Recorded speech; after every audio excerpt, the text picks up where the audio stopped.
So before we get underway here,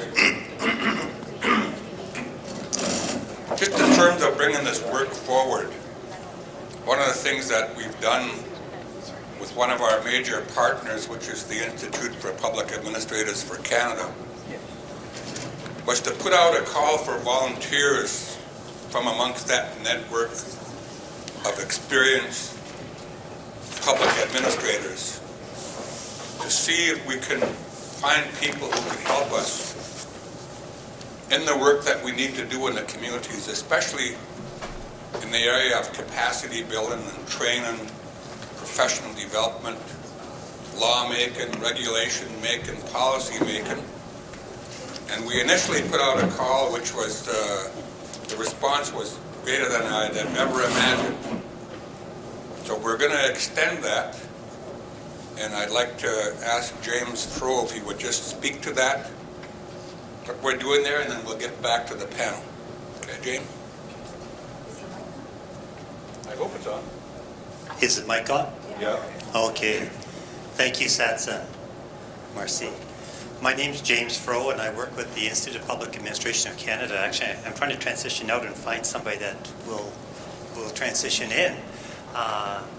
And it's an executive in residence role. And one of the initiatives has been our research partnership with Satsan and the Center for First Nations Governance, Carleton University, and the Waterloo Social Innovation and Resilience Center. And as Satsan said, we put out a call last year for volunteers, and it was last summer actually. And I thought we might get a handful, 3 or 4 volunteers. And we were really surprised. We had over 23 people raise their hands from across the country in response to this call. And we had a wonderful problem. We had more people than we could use. So a little bit about IPAC. IPAC is a national nonprofit. It's an institute. It's part of those institutions that was formed in 1947, and it was formed by public servants who really have a passion for service and serving, developing best practice when it comes to public service. And through our networks and through our associates, we identified some leading experts, and they were all people with 10, 15 years experience working in different capacities for various public services across the country. And part of that is about creating a match. So we got the call from Nunavut that they wanted some assistance in some of the areas that Satsan's mentioned. And so we had a wonderful response. And so what a wonderful problem. So we're wanting to try to scale that and try to figure out ways where IPAC volunteers or experts that we've been doing it internationally since the 70s with other public sector public commissions in other countries. Why can't we try to do that domestically with Indigenous governments, with Indigenous agencies and communities? So what we're trying to do is provide a way where we can exchange knowledge and exchange service and exchange expertise. And it's utilizing the experts that is found across the IPAC network. And we've gone into other countries. It's important that we share our experience, our lived experience, without bringing solutions or being prescriptive. But it's really about sharing what we have figured out in terms of various systems and various practices as public servants who work or who have lived across the country for whether it be in a federal capacity or a province, territory, municipal, and now emerging Indigenous governments.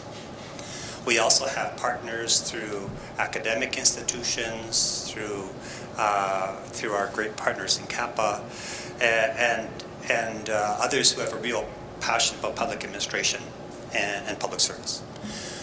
So it gave birth to a proposal called, we're calling it the VIP proposal. And it stands for, we have our acronyms too. And it stands for Volunteer Indigenous Partnership Proposal.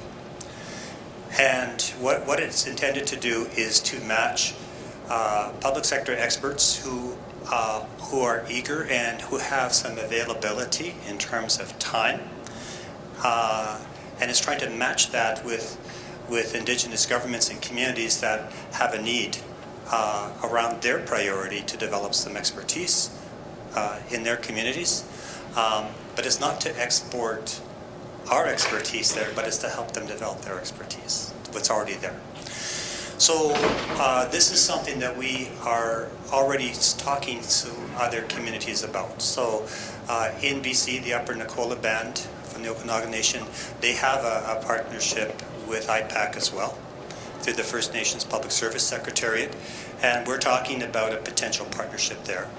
The University of Victoria has an interesting project around housing, and this is something that I think could also have an application.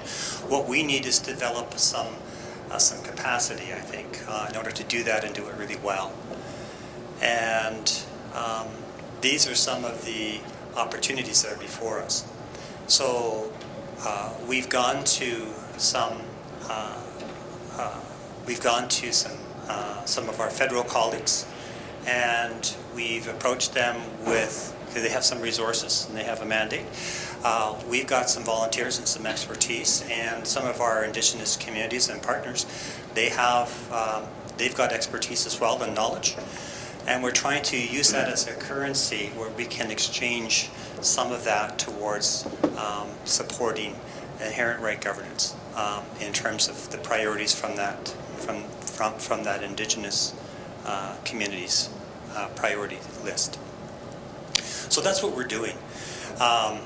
And tomorrow I get to sit down, the CEO, Scott Thompson, for IPAC is going to be in Ottawa, and we're going to be sitting down with a Director General, I think an ADM, and some other colleagues from two different federal departments.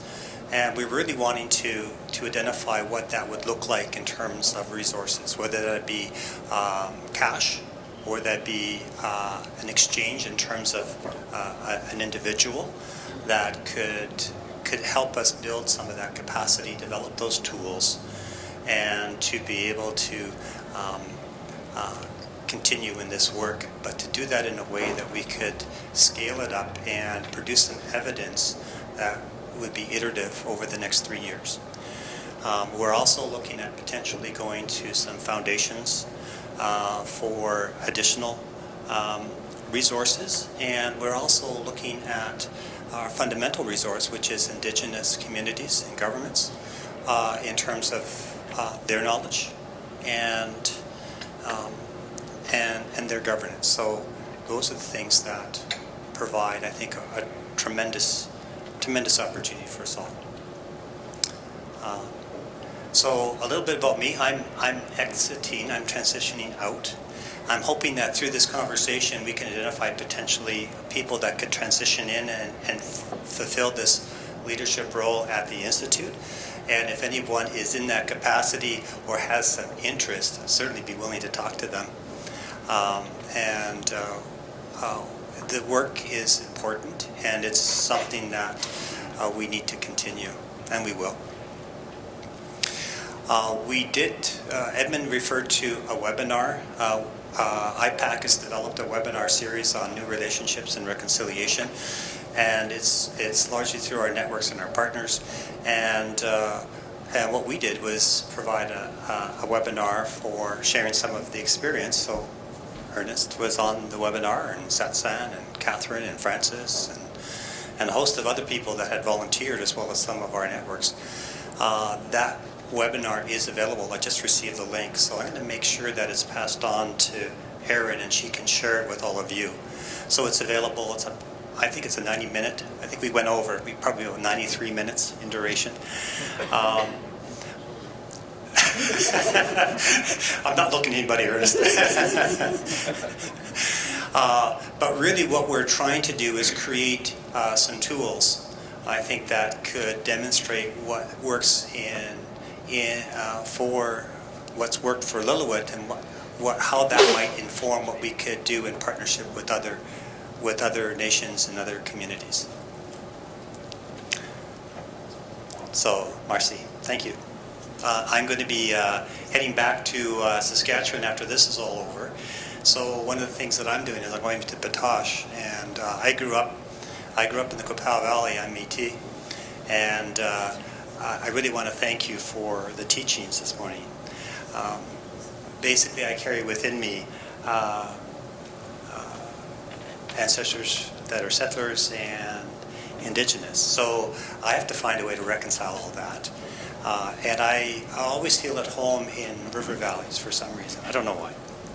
I do know why. So whether it be Qu'Appelle Valley, the South Saskatchewan, where my grandparents resided and lived, or whether it's the Ottawa Valley, there's something about river valleys that are very welcoming, and it's a place for me where I feel home. So I just want to say that the work we're doing here about reclamation, I'm reminded of something that Rial said years ago. He said, my people will sleep for 100 years. And when they awaken, it will be the artists, it'll be the storytellers that will awaken them. So we're all part of that narrative and storytelling. Thank you. Marcy.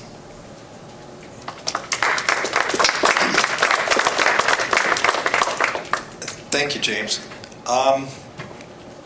In talking about river valleys, I've got the pleasure of introducing everyone here to a new panel guest that comes from one of the most incredible river valleys in the province of BC.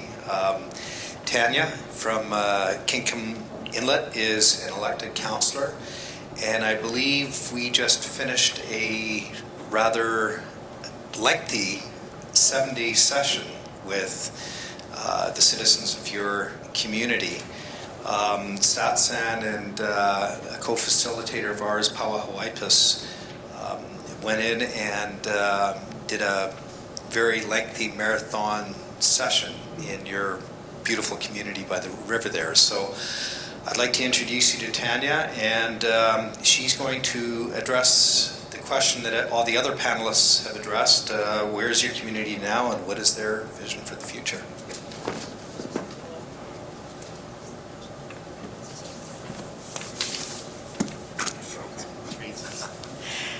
Good afternoon. Sorry I missed this morning. Thank you for the opportunity this afternoon. It's a real privilege to be here. I'm from Kinkum Inlet. It's a small, really remote community, only accessible by boat or water, just on the mainland across from the northern tip of Vancouver Island. We have a population of about 85. Our membership list is just under 600, so the majority of us live off reserve. We only have a school that goes to grade 7, so we end up having to ship our kids out after that for high school, and quite often we don't get them coming back to the community afterwards. Where is our community at right now? We've just recently, within the past, I think, eight months now, filed our rights and title cases with the courts, and what initiated the movement was the big fight we were having with the fish farms in our traditional territories. The community was really noticing, and we really rely on the harvesting of our salmon, our oolakins. We really rely on the traditional foods still, and the decline over the last probably 10 years, well, it's been probably going on for a little longer than that, but significant decline where we're going years without able to access anything at points. Is really having a really impact on our community, and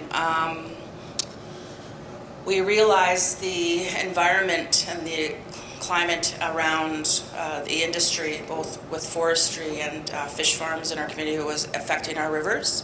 The three main things that really pushed us towards that were the fish farms, really affecting the streams of the salmon that flow through all of the excrement of the fish farms.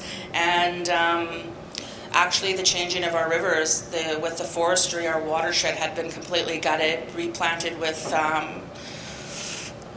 trees that are foreign to the environment, and our river is changing constantly. We live on a floodplain, and the third major incident was in 2010. We experienced what they referred to as a 100-year flood, where all of our houses were completely under.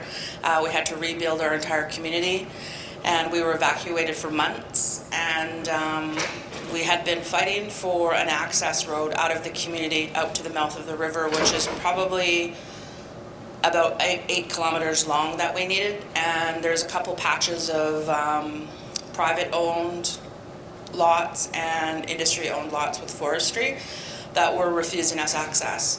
So we weren't able to build those. It was more important for us to be able to evacuate our community. We were fortunate in 2010 where we had mass amounts of helicopters in the area, so they were able to come in and scoop us all out within an hour and a bit. And that was fortunate, and that was rare, and it probably wouldn't happen again in the winter time or anything like that. So we don't want to mess with that. We just want to be able to have safe, equal access to be safe. And everywhere we turned with those issues, with all of those kind of determinants of health, I guess, and quality of life that were being brought upon us through industry and others, and giving us permission to do things in our own land that were in the best interest of our people, really pushed us over the edge where we needed to do something about it.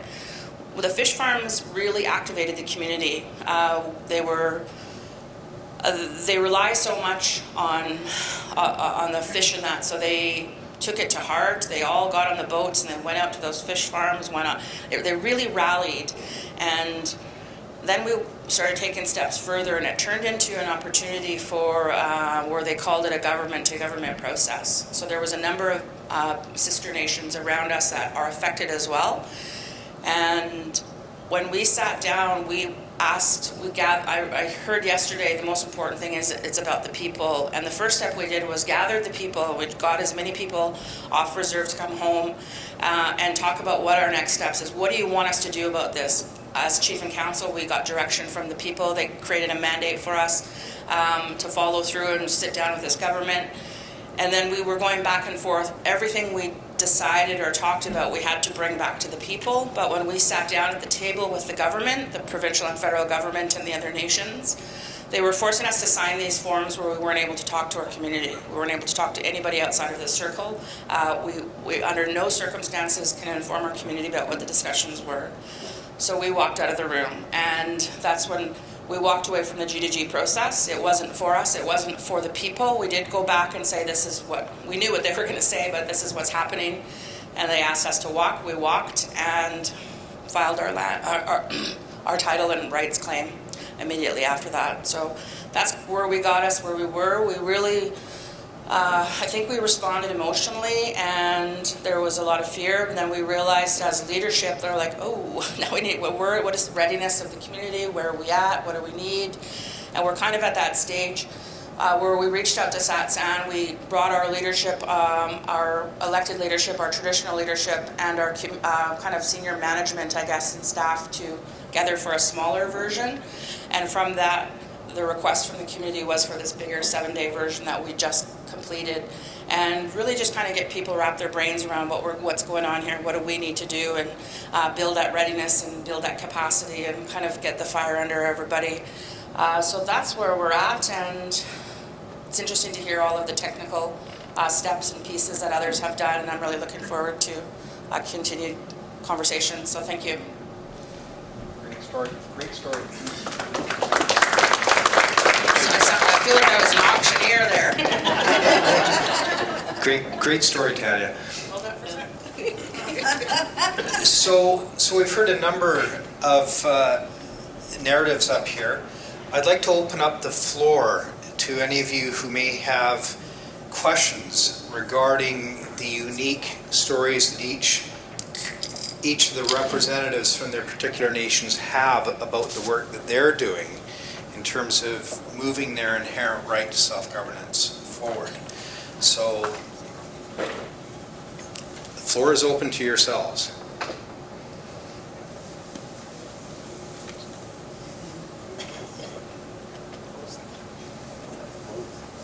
both. Yep. I guess that maybe just a comment to start with. I really appreciated all of you who shared a very personal story and about how you individually came to this work and its meaning for you. And I think one of the things I heard that I want to reflect on more is almost all of you told stories about how as children your families exposed you to the politics in your community, the issues and that sort of thing, whether it was deliberate grooming or just because of their own activism. And it made me think that as we think about how better to engage youth in the work that we're doing and I also applaud those of you who brought youth from your community here, but it's not just about bringing them to meetings. It's, how do we start that education early for children about their history, the culture, language, obviously, but also about moving forward and shaping government. My specific question is for Edmund, and that is just in terms of the tribal council structure that you've created and are in the midst of sort of changing and adapting culturally. But I didn't hear you talk about what you're thinking about in terms of the purpose and the lawmaking powers of that government, either currently or future. So just get a sense, because we're at this point we're mostly dealing with individual community-based nations, and you're one of the few sort of tribal council examples. So curious to hear about what the thinking is there. Excuse me. Thanks for the question, Catherine. When I first became aware of what the Tribal Council's vision, mission, and values were, it was on the wall in the Tribal Council in 2006 when I assumed the leadership role. Began that becoming acclimatized to what the Tribal Council's role is, and it was clearly program and service delivery and advocacy. Read our contribution agreements, read our articles of incorporation, read our bylaws, read some of the history of some of the entities or institutions that we had created, and immediately there started to be this contradiction between what our vision, mission, and ultimate goals and objectives were versus what we were allowed to do with our financial resources under the contribution agreements. 95% of our function in program and service delivery was all contribution funding based, and a big chunk of it was in those back then INAC and FNIP, Health Canada. And then we had provincial government programming from justice, from education, just in some from SGI, Saskatchewan Government Insurance, on safe driving in communities, getting babies and toddlers in car seats. So we had some municipal agreements with municipal level governments, City of Regina, Town of Fort Qu'Appelle, and neighboring RMs where our First Nations were situated. But it really became an exercise of, we have these statements of asserting our sovereignty or our inherent rights, our treaty rights, and this is what we have to advocate for, but yet all of the rules and the funding and the accountability measures and the eligibility of certain expenses, the ineligibility of expenses, learn that pretty quickly that we cannot achieve our vision and our mission. And that, so we started to dig a little deeper, and that's where we get into reviewing the history of the organization. How did the Tribal Council form? Well, it's a creature of Indian affairs, and how Indian affairs, that policy of devolution, and how that program and service delivery, they form these districts. So it was by geographics, and it was really about system thinking of program and service delivery from Indian Affairs. They separated the region into these districts, and whatever reserves, they drew boundaries around these districts. Whatever reserves were in those boundaries, that was the district. So we became known as the Touchwood File Hills Qu'Appelle District. And in the late 60s, early 70s, that was Indian Affairs' way to engage the chiefs of the members in the district. Policy devolution, program devolution happens. 1983 comes, and they tell us that in order to get into these contribution funding agreements for you to self-govern, and that was the guise of policy devolution back then, was this is self-government. But you have to incorporate in order so that we can process, we can sign these legal agreements, and then we can process these payments to you to give you the financial resources to deliver these programs and services. So File Hills, or Touchwood File Hills Qu'Appelle Tribal Council Inc. incorporated in 1983. It's a non-profit charitable corporation under the Non-Profit Corporations Act of Saskatchewan. And that's where the further sort of system of Indian Act, but also now provincial legislation, corporations, structures and articles and bylaws, now we had to be compliant. And whether we liked it or not, we still had to meet that compliance requirements to keep being able to build capacity to deliver service. So we recognize that delivering service and programs, most of our staff is First Nation. And we could deliver it better because we understood who our families were, who our people were, what our First Nations were about. We could deliver programs and services more effectively and do a better job than Indian Affairs could or FNIB could. So we always saw value in that. So we were trying to, how do we maintain that capacity and the benefit of that part of it? There are benefits to it. But part of that was getting our 11 chiefs, because that's where all the power is concentrated. All of the authority is concentrated through our chiefs forum, 11 chiefs. First, we had to get them to understand that who are the owners of File Hills Qu'Appelle Tribal Council Inc. Well, our 11 First Nations and our 16,000 band members. They still used band members back in those days. Where we're trying to condition them to think of citizenship and nationhood. But that was their answer. And knowing what we know about corporate governance and studying it, provincial frameworks, I said, nope. First Nations don't own the tribal council. We are owned by the public of Saskatchewan underneath this provincial legislative framework known as the Non-Profit Corporations Act. We are members of a charitable non-profit corporation or entity that has the status of a natural person. Through that, if we ever dissolve or wind up the affairs, the Act says that we get the members shall receive the benefits of any net proceeds of winding up the entity or the corporation. So we might be able to distribute equally amongst the members of the corporation. But because it's under that provincial framework, the public of Saskatchewan owns the Tribal Council Inc. that we've grown. Now, we've got some long tenured chiefs. Chief Marianne Daywalker Pelche just received the Order of Canada recently. She's in her 39th continuous year of being chief of Oak and East First Nation. So,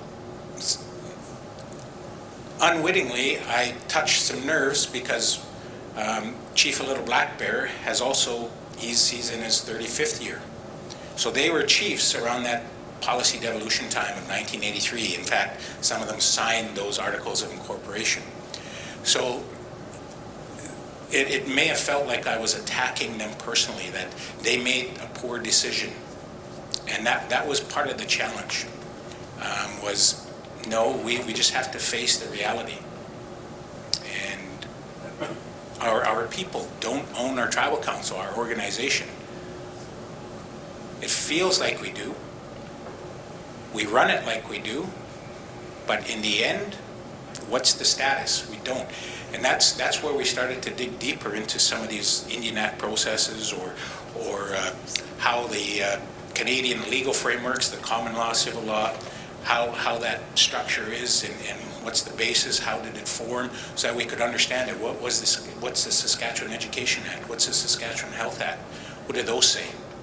Because those have implications, and they have impact on our citizens. And just trying to understand those, developing our expertise, so that it's like the presentation before lunch, the system mapping of the Indian Act, mastering those things, so that, okay, how can we change? What do we need to change? What could be a process to manage those implications? How do we take more control? How do we govern differently? What is our system?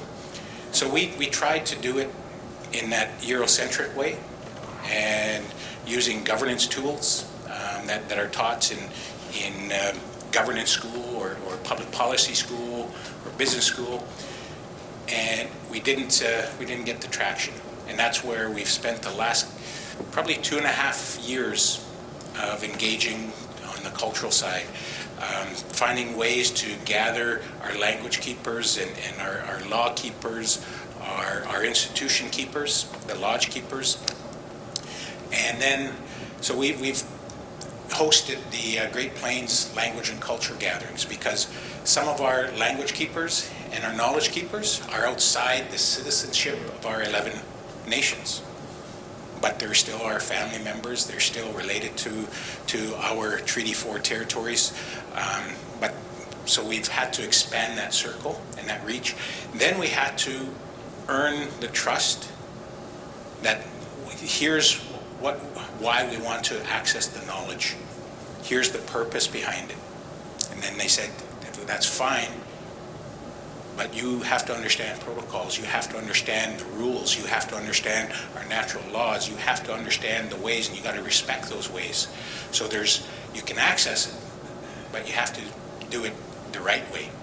So we've been on that pathway and on that journey of going through the lodge seasons and accessing that, because our knowledge keepers have told us that our governance, our highest form of governance, are our big lodges.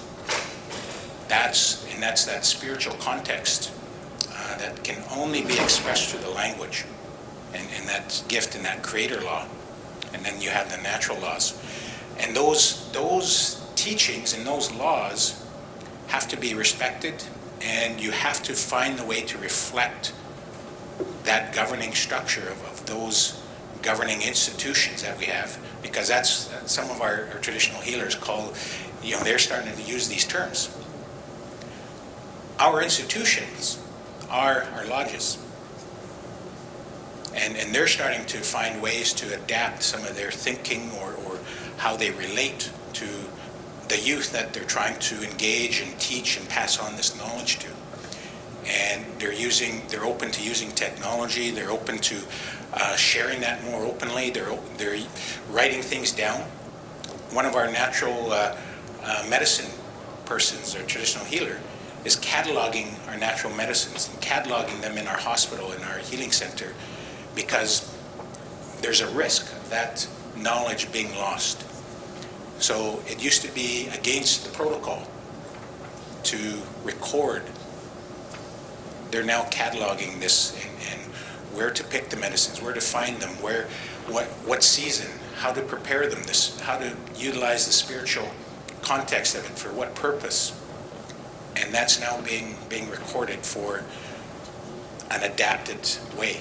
And that's where he said, we've got permission, otherwise we risk losing this. So our old ways, we always adapted to the environment and what was around us. So we're not doing anything different. We've just been told that we couldn't do it anymore, so that's why we think we're doing something wrong, but we're really not. We're adapting to what all of our relations, the spiritual context, provides for us in our survival. So even that changing that approach to this, the challenge is a confederacy model versus a membership in a Nonprofit Corporations Act, And that confederacy, we've got to create tools or mechanisms or frameworks that reflect all 5 of the ontologies and natural laws of our 5 linguistic groups. And they're not all the same. But there's common threads and common purpose, and there's similar practice. So we've got to reflect that at a different level at the center of our 11 First Nations, of our 5 nations, linguistic groups in practice, culture. And then we've got to look at ways of what responsibilities and roles do we play as a central body? What role can be delegated? Not the jurisdiction, not the autonomy, not the authority, not the lawmaking, because we respect that at each of our 11 First Nations level. But things like how do we address climate change? How do we interact with environmental stewardship programs with federal, provincial, and companies? That's what we're trying to build the mechanisms and seek that mandate to fulfill those roles from each of our 11 nations' autonomy. So that's the cultural match, because if we don't get that right, the citizens, our next phase is engaging our citizens on the reserve, but also in the urban centers, off reserve, and really getting that feedback, but creating the awareness and understanding what our frameworks are going to have to reflect for them to be supported and followed by the citizens that are going to be impacted, or the citizens that it's going to serve. So those are some of those challenges, and it's a different perspective. We're sort of below the nation levels. We're a service provider underneath there, and maybe a delegated role keeper underneath there. Thank you. Any other questions? Maybe just a couple of comments. First, just want to express my gratitude to who invited me. It was the tribal chief from the File Hills Capel Tribal Council. But one of the things, and just to maybe build a little bit off of Catherine's question, I think, really reminded me, and especially everybody's story, not only yesterday but today, I guess the vulnerability in everybody kind of sharing so openly from a personal perspective.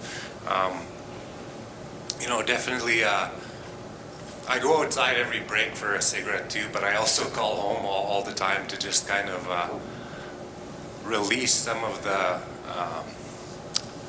pride, I guess, and gratitude that I feel for not only the invitation, but just for everybody sharing so openly, really reminding me a lot of my old teachers, and some of the knowledge that you guys are breaking down.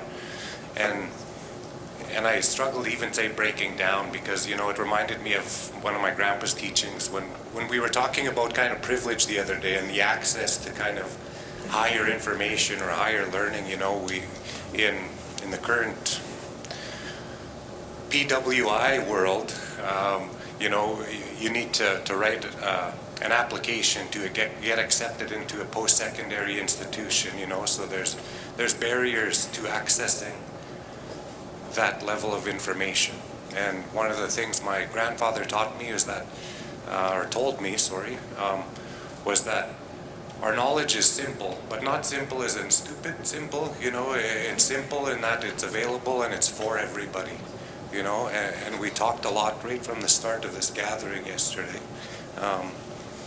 of not leaving anybody behind, and I think we know in the Indigenous circles, there's a lot of challenges, and all of you folks yesterday and today have shared some of the perseverance that you've gone through to get where you are.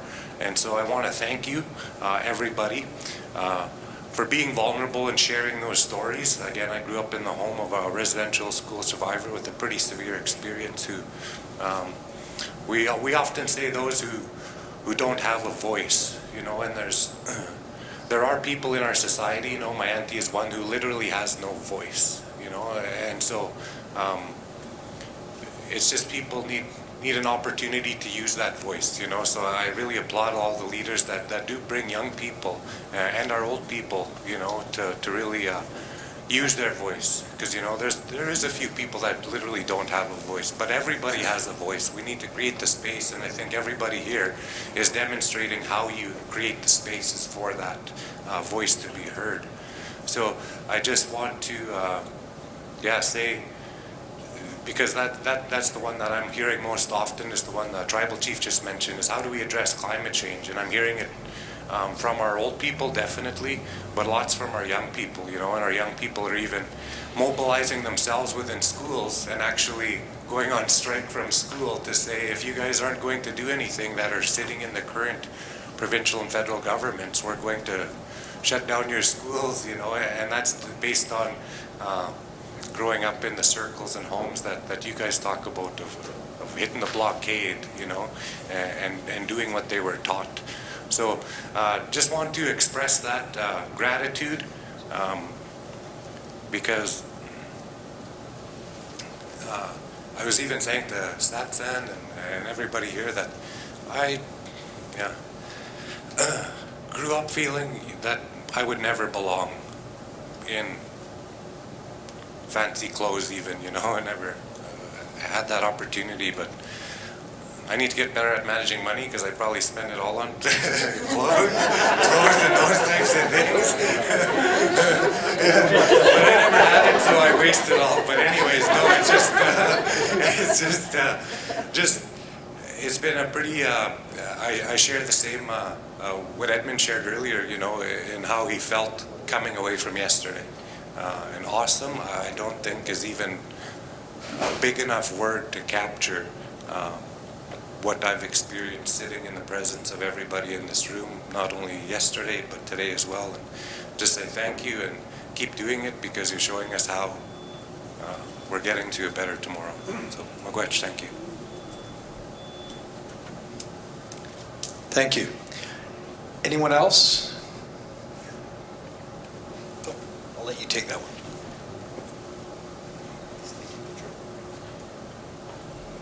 I want to thank Edmund for that description, and I'm curious about the similarities and difference with MMS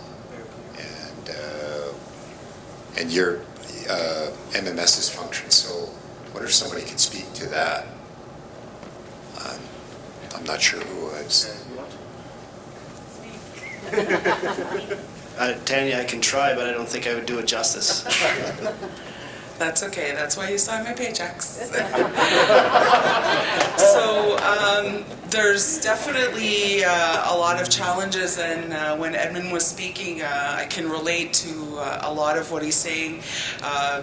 I'm glad that we only have 3 versus as many as you have. I try to always look at the positive that comes out of any time that the leadership gathers. Because there are a lot of differences, and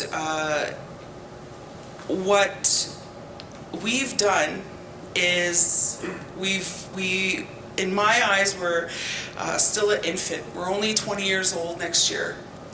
We signed a political accord between the 3 communities that would talk about working together. We also have done a lot of historical research in our in the work that we've done. I'm just looking for my document here. So this is called in the Mitkinen, and this is our statement of claims. So this is the document that we submitted to the federal and provincial governments. It's written in French and English with a Mi'kmaq oral translation, and it's written by our elders about the claim to the territory. It's available on our website as well if you want to read it at mi'kmaway.ca. And this document really talks about the core values of the communities, the 7 principles, the 7 teachings, and that's really where everything starts and ends. We all have political differences in the three communities. We deal with Indian Act elections. Listuguj right now is the only community that's still in a 2-year election turnaround. The other two communities are at 4 years. So that's helped a little bit with the consistency.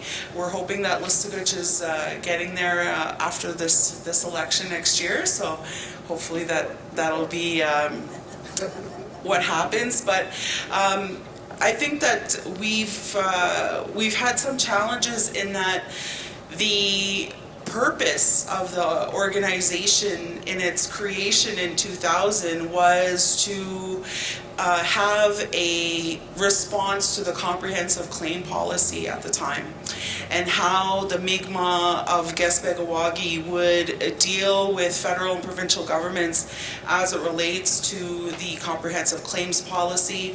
And then once Delgamuk came out and Haida Taku consultation, we've been also really fortunate to be able to create those alliances with the three communities. And one thing that we really try to focus on are what are our similarities, and really just move forward on those. And the things that the communities see as different from each other, those are the things that they will work on their own. With our assistance, without our assistance, it's really up to the community. I think that in everything that we've done, we've been able to bring those communities together in a way that we have annual general assemblies, and we'll have people from Listuguj and Gespeg there, and like, oh, you're my cousin from so and so, and things that they didn't even know before. I mentioned this morning, Gespeg doesn't have a language, so we've been able to help them reconnect with language speakers in Listuguj and Gespegiak in order to start to learn their language. Listuguj has shown a lot of really strong direction in terms of how to negotiate, or how to stand strong on certain resource development or access to resources. So they've been able to do that. I remember a few years ago, and I don't know if some of you know this gentleman, but Terry Tobias is a world-renowned mapping expert, and he came to our communities to help us do our use and occupancy study. And I accompanied him to the community of Gespeg, which again has no land base, and we were interviewing Mi'kmaq about what are the type of species that they hunted and fished and gathered and trapped.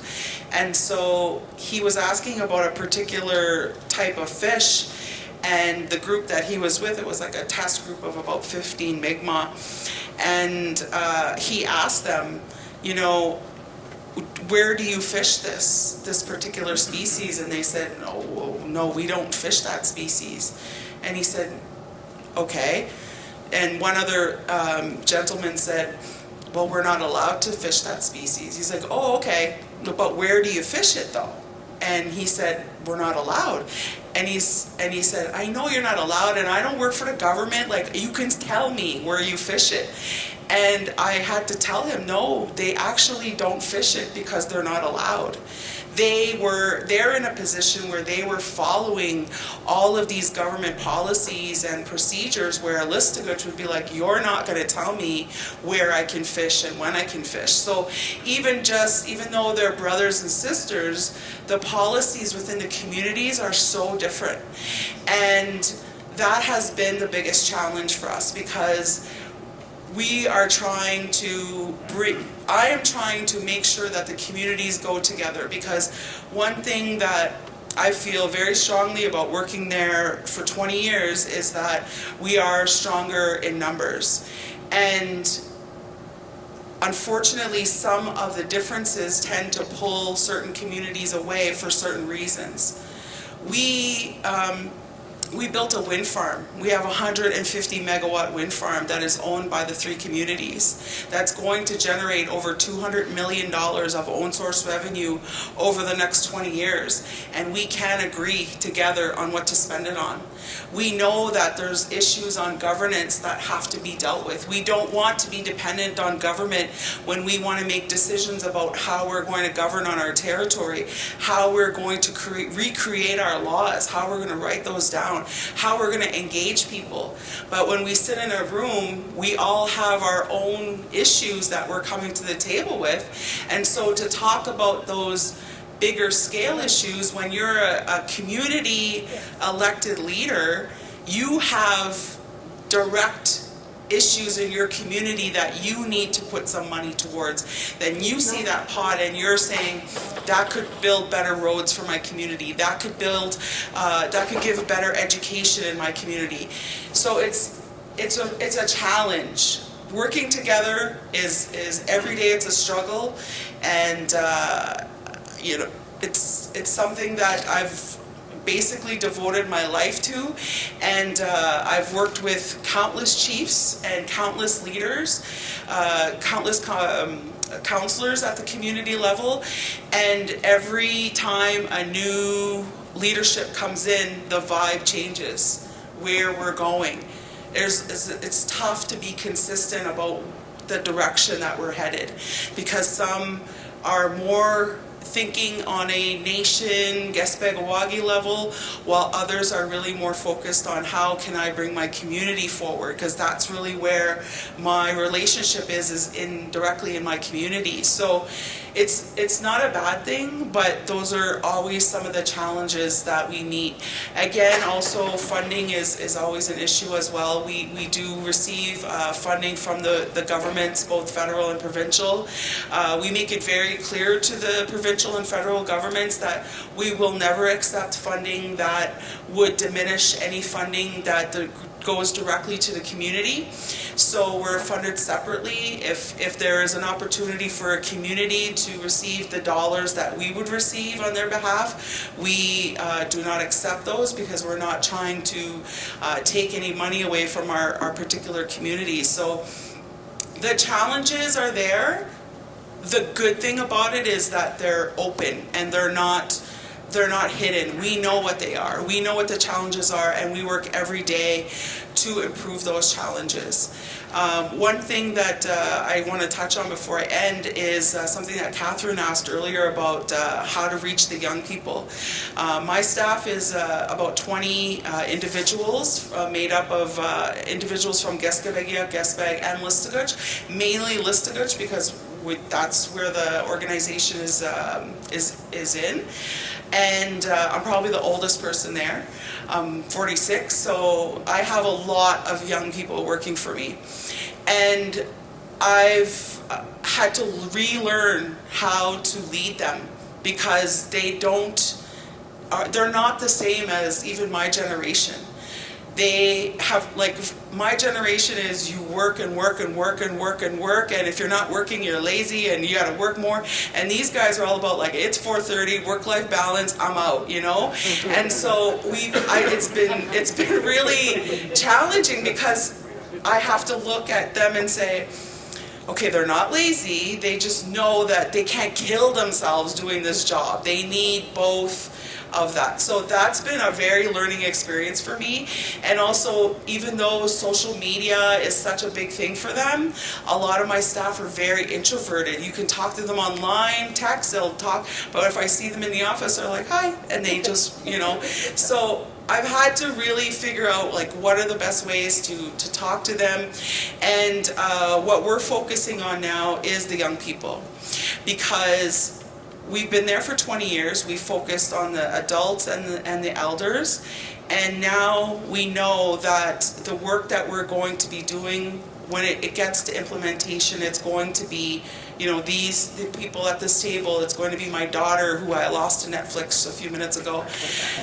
Those are the ones who are going to be doing implementation, and they are the ones who need to know how to do these things. And so we go into the schools all the time, whenever we're invited, we're talking treaty in the schools. We also have a writers award that we issue every year so that we can get people to come out and write the stories that they that are, you know, the dreams they have, the stories that they experience. And it's the young people. We publish their stories, and you know, they're published, and 2 of our writers have gone on to have book deals out of it. So it's those are the kinds of things we're doing. We're internally right now too, we're also working on a young people's council so that we can have a mirror image of our Mi'kmaq Mawiomi, which is made up of the 3 chiefs and the councillors, have that in a young people context, and see how different the issues come out, how different the solutions come out, and to be able to bring those people together. And we're going to be creating a mentorship program with the youth and the elders so that they come together and they're able to both express their ideas and vision for Mi'kma'ki and Gaspegawagi, and do that in a way that promotes all of these really good things, and not focus on our challenges and our issues, because if we do that, you know, I will go home crying every day, and I definitely don't want to, you know, be that kind of a worker. So I'm really trying to work against the current, because it's definitely a challenge. There's no doubt about that. But I think that with leaders, when we have leaders that are educated both in the, you know, PWIs and also not in, you know, people that are indigenously educated, those are some of the things that we're going to be able to use to our benefit. And so, you know, people like Chief Darcy, who, you know, is the first chief of Listuguj that I've witnessed that, you know, brings youth with him. And, you know, he's always just a text away from me. I can call him, text him, and I can rant and rave, and he doesn't hold it against me. And, you know, the next day we're good. And so those are the kind of relationships that need to be developed in the communities in order to make sure that work progresses. So I hope that answered your question. Could I just take a moment to elaborate a little bit on that from the chief perspective of working or working in that situation of the tribal council. And I think you brought up a good point of saying, you know, where does that tribal council fit in terms of the governance structure? A lot of the outside perspective that we hear from Canada, Quebec, and the other, I guess, institutions or people that we talk to, they view the tribal council as being above the communities, because it's a grouping, right, of larger, you know, so it's all the communities together must be above the individual communities, but that's not the case. And that's something we have to keep reminding ourselves of internally, like in our own community. It's something we're discussing amongst ourselves with Tanya.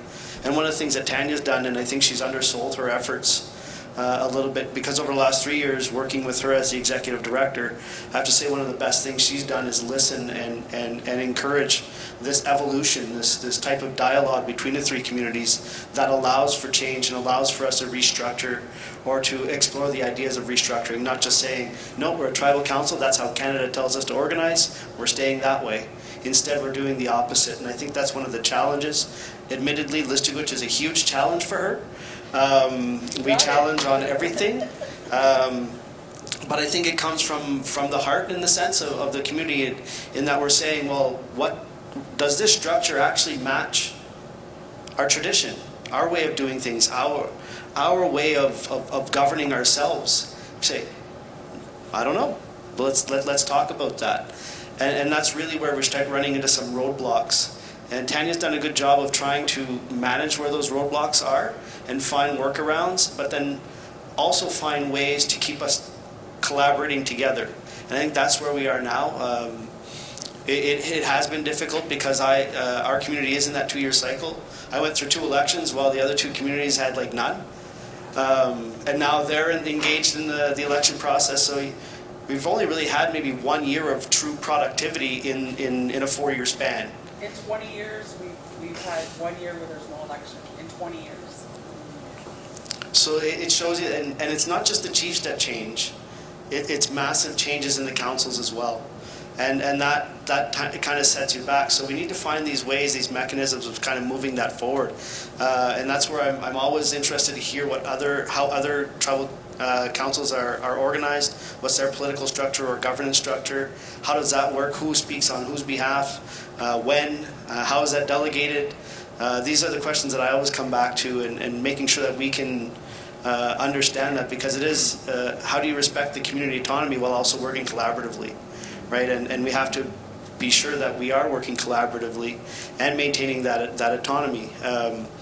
If I could use a specific example of where we ran into a little bit of problem is with our fisheries, in our discussions with fisheries. Tanya alluded to an event in Listowitch in '81. I was 5 years old at the time, 4 or 5 years old, and we're over 200 Cité Quebec officers come in and raid our community, and they're arresting our men, and it caused a lot of trauma in our community. And this is 37 years ago now, 38 years ago now, but it still exists today. Where if one of those officers in uniform were to come into our community today, that trauma would be triggered like that, and you would see a very violent reciprocal reaction, even though that is, what some may consider almost 2 generations ago. That still exists today. It's there. But that's also helped define us. It's helped keep us together. And it's where I think what motivated us to develop our own fishing law, our salmon, specific to salmon in the river in front of us. So we didn't just develop a management regime, we developed an entire law where through community engagement, community discussion, we develop a salmon management plan annually. That plan is vetted in a sense through community, through engagement. And then it is brought to Chief and Council for approval, signing off on, and then it's up to the Rangers force that we've empowered through our own Rangers law to implement and make sure that management is happening in the way that's in line with our authority, our vision, our way of managing that river. Soon after, much like your story, we won an award for Best Managed River. So it goes to show you that, we know how to manage. We know how to take care of our territories. It's something we've been doing for thousands and thousands of years. Why would we want to ruin it? I mean, this is, as First Nations people, we don't sell our houses and move away very often. You kind of set roots and you stay there. And when myself as an example, the house that I built is next to my parents' house, which is in the same spot that my dad's parents' house was built, which is next door to his brother's house. And behind that house is my cousin. And behind that house is my uncle. And behind that one is my cousin. And next to that one, that's how we set roots. We stay. We take care of the land. That's who we are. That's the way we do it. So getting back to the story, so this law, in our view, if we were to work collaboratively with the 3 communities, we need to figure out how our law impacts that discussion amongst 3 communities. That's where we ran into a little bit of a roadblock, where the other 2 communities do not have that same law, they do not have that same perspective with regards to fisheries or with regards to salmon fisheries. So that's something we're working on. So we've recognized amongst ourselves that we respect the autonomy of each community to pursue these initiatives as we see fit, right? So if we want it, right now we're expanding our law to include lobster. We've actually developed a lobster management law for our community, and that was passed through 2 years of community consultations, over 800 acts of engagement that happened over that span, developing the management plan, going through development, draft after draft after draft, and then finally when we brought it to a community vote, we had 90% support for that law. Now, mind you, not all 4,000 members voted on that, but those who participated, those who took the time to be a part of the discussions, were fully in support whenever they got there. So now we're taking that law is guiding our negotiations for how we move forward with Canada and DFO. The other 2 communities are taking a different approach, and to us that's fine, right? Because it's not an all or nothing approach, it's not the 2 horns. It's how do you find that middle ground? And that's that's where I want to expand a little bit on what Tania's saying, because it's her leadership and it's her guidance that's allowing these things to happen. and how do you collaborate and ensure that that collective remains there and remains strong despite the differences in approaches between the three different communities. Thank you. There, I have a question for the young lady there on how to engage and motivate young people towards this work. Okay. So I guess to sort of engage more, I think a lot of conflict or maybe interests, I feel like if we have it more in the schools, in the curriculum, if we actually have our history being taught, if we actually have our ways of learning, our ways of being taught, seeing where we stand as a community level, as a national level, I think that helps build just sort of like strength, pride, confidence. And that way when they go out and they face these difficult relations with people who don't always agree with you, they're able to explain themselves and they're able to just sort of fall back on their community and they have their community support. So I think if we have just sort of more guidance and more of it being taught in our schools, then they're able to build on how we can actually sort of develop jobs, develop positions, develop student positions that'll help students, that'll help them get them ready for like work world or just sort of that sort of thing. And that will help them, guide them, make them more interested, make sure that the work that's being done is good for the community, and just sort of how to continue that as well for the young children too. Yeah.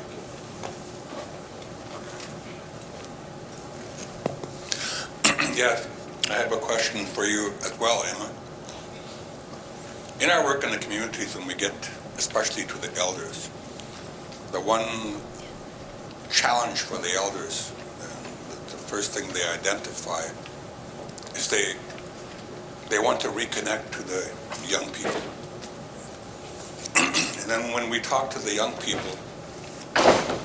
people tell us they want to reconnect with the elders. So you have these two solitudes with the same want. So my question for you, what advice could you give us to help make that happen? So to connect with elders, I think to bridge that connection, I think it starts with your own family.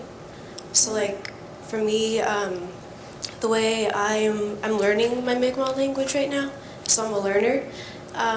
So what I did in high school was that every day after school, I would go to my grandmother's house, and she's a language teacher, and she would teach me Mi'kmaq. So she taught me the foundation. She taught me how I introduce myself. She taught me how do I introduce my family, how do I say where I've come from.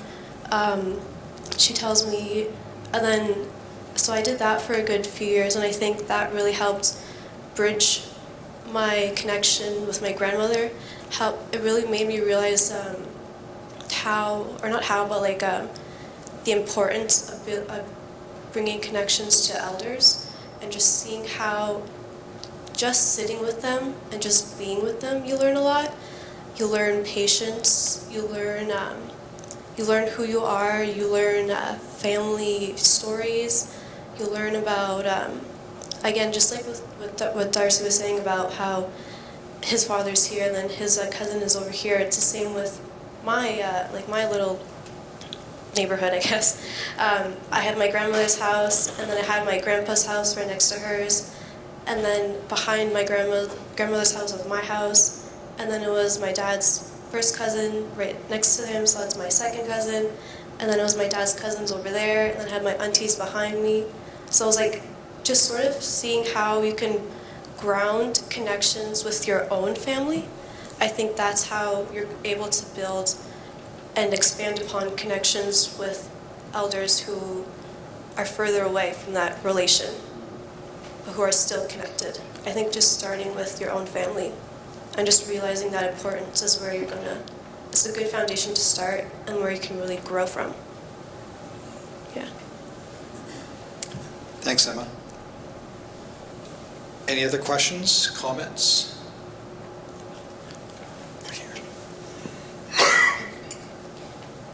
This question is for Edmund.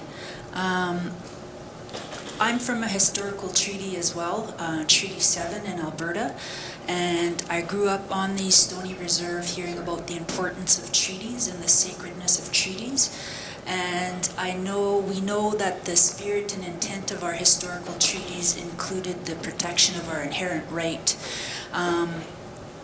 When I was doing my dissertation research, I had the opportunity to interview leaders from historical treaties in Alberta, and they talked about the fact that they wanted the relationship with government to be based on treaties instead of the Indian Act, and they wanted to implement their inherent right through the treaties, but they didn't want to take the treaties to court because they said it's a foreign court and that they were afraid that the outcome was unlikely to be in their favor.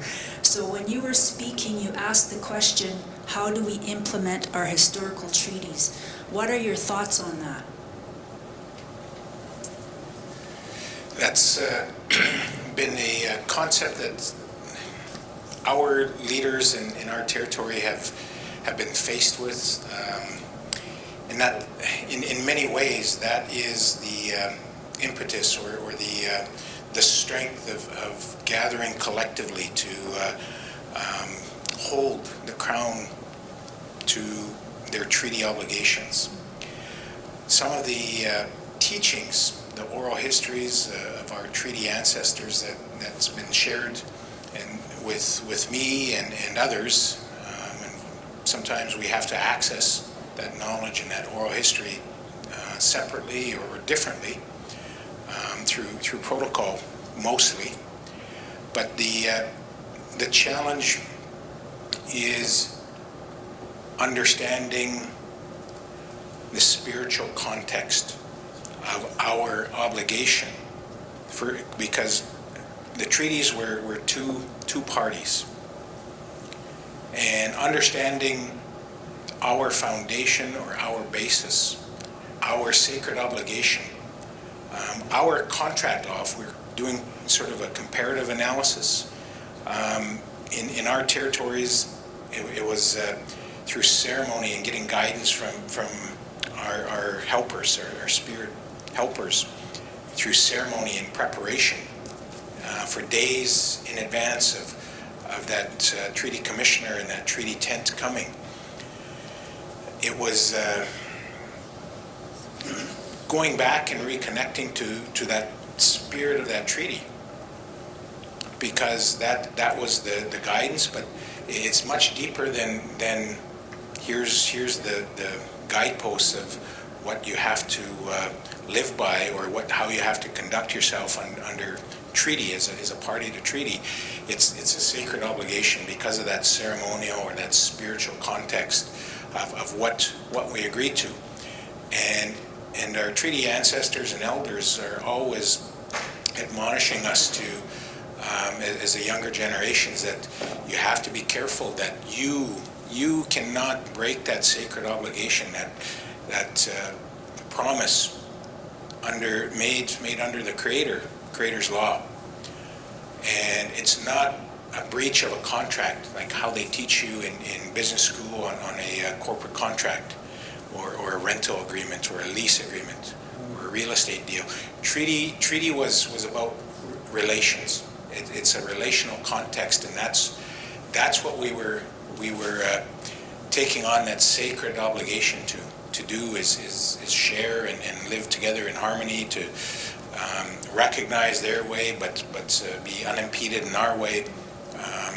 It was about sharing the aspects sharing the stewardship and the benefits of the land, because Treaty 4 was also known as the Capel Treaty or the Agricultural Treaty, agricultural implementary, and those promises were there.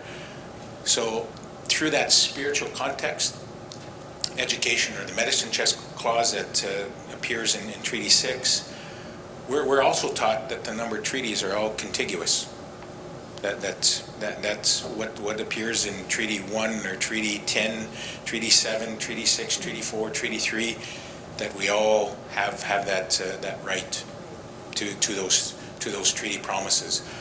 And that implementing treaty is really the relational context. And Dr. Gina Starblanket, who's from Starblanket Cree Nation, one of our member nations, she did her PhD dissertation on Treaty Number 4, and looked at the ontology, but also looked at how the Crown and how Canadian public views treaties, and how societal basis, and it's all that transactional. It's a fixed term real estate transaction from one side of the treaty table. From the other side, it's all about relations and maintaining those relations, but it's not just the human relations. It's everything in our universe and those natural laws. So it's much deeper. Taking them to a Canadian court, it's like Section 35 and Satsan's experience in some of those fights and asserting inherent rights, Aboriginal rights and title, those treaty rights. We, as an organization, we have to be respectful that two of our nations are not parties to Treaty 4, Dakota and Lakota nations. They have inherent rights. So we always talk about more inclusive language or more collective language, and we say inherent and treaty rights in the same breath, because we have to respect and reflect who our nations are.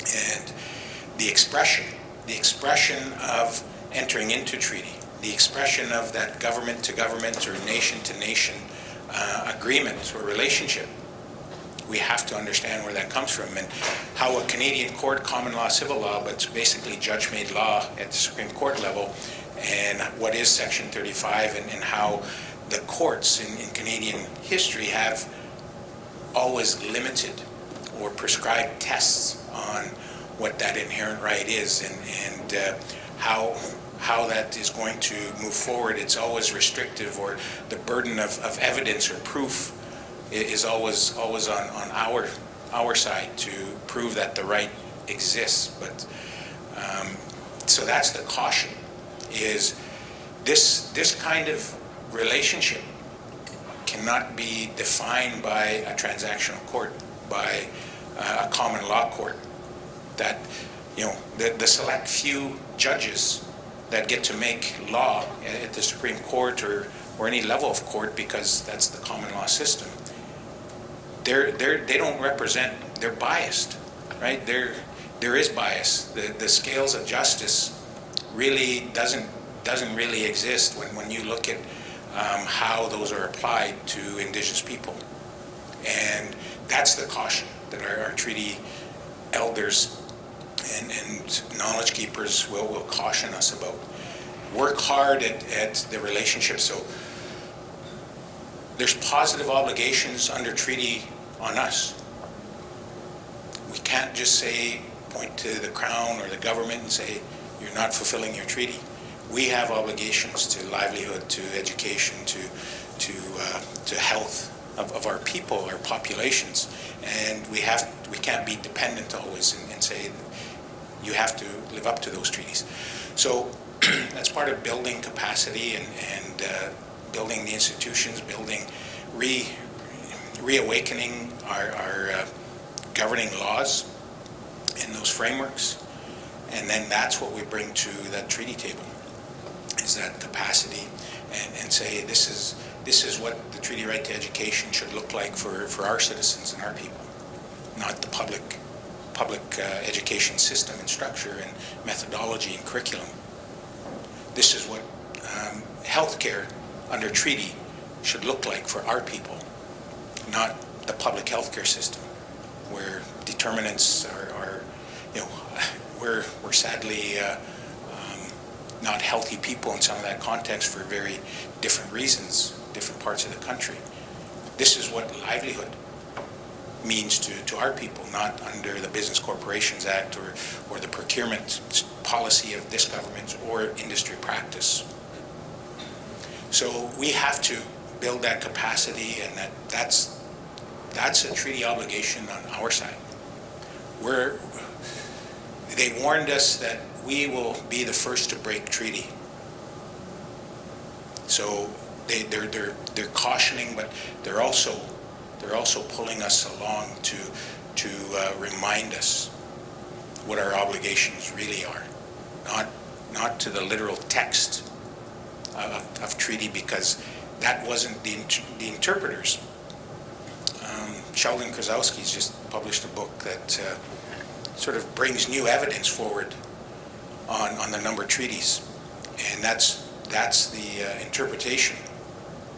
The interpreters were appointed by the treaty commissioners, by the Crown agents, and the interpreters may have been Métis or may have been Indigenous people, but they were hand-selected, so there's some bias in there. The interpreters also had relations to the spokespeople or the headmen at those treaty talks. And sometimes that land cession, that land right of surrender, that surrender clause in treaty, there's evidence on our side, but that was never talked about in the treaty discussions, but it appears in the treaty text. So even the interpretation of the treaty text by the interpreters, they found ways to soften that message, because they knew that our spokespeople likely could not accept or wouldn't agree to that, because how it was explained was sharing, living together in harmony, sharing the bounty or what the land provides for us, coexisting on it, but also accepting the new ways too. That was a benefit of treaty. So it comes down to a nation-to-nation relationship. And if we conduct ourselves by the obligations of that relationship in our oral teachings, in our history, in our ontologies, or our natural laws, we conduct ourselves as treaty people, and we cannot break treaty. We have an obligation to create that understanding and acceptance, that reciprocity under treaty of the Crown. And we're not going to do it through Canadian courts. So it's a longer-term game of building capacity and reawakening our own inherent right to self-government. We're practicing that.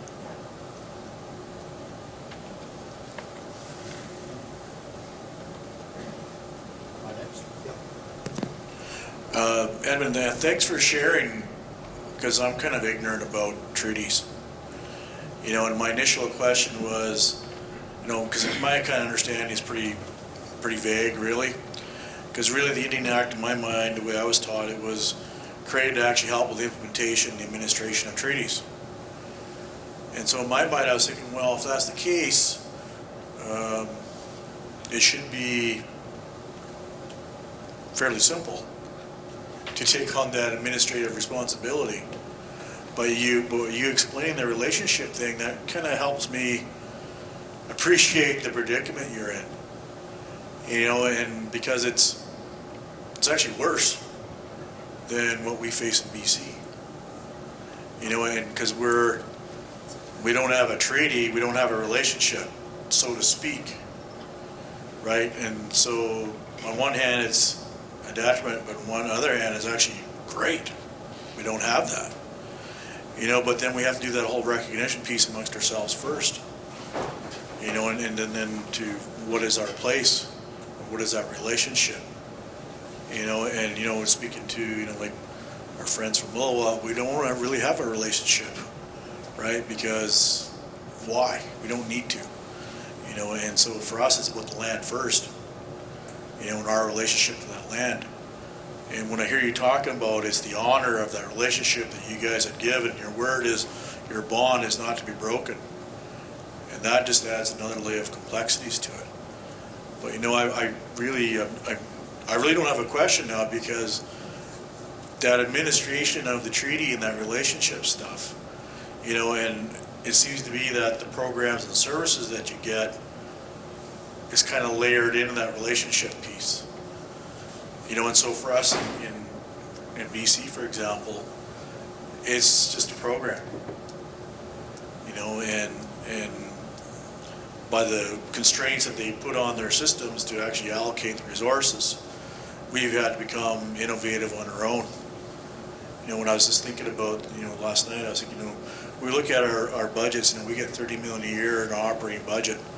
We get maybe 9 million from INAC or ISC, right? So we're doing an awful lot of our own already, you know, and so thanks for sharing that piece, because it's something I had no idea, you know, because when you hear about things and you're like, well, why is this such a big thing? And you hit it right on the head for me. And, you know, it's that relationship, it's that honor, you know, and then with, like you just shared, you know, that you guys were challenged that you're the ones who are going to break the treaty, you know, and I'm thinking, because I don't own any of it, I was going, well, I would break the treaty, but that's me, right? Because that's where I come from, it's different. But I thank you for sharing that piece. I don't know if you could add more to help me with my ignorance. Yeah, no, that's important, Ernest, to share, because the confines, and that's what Canadian courts have done to Indigenous people's rights.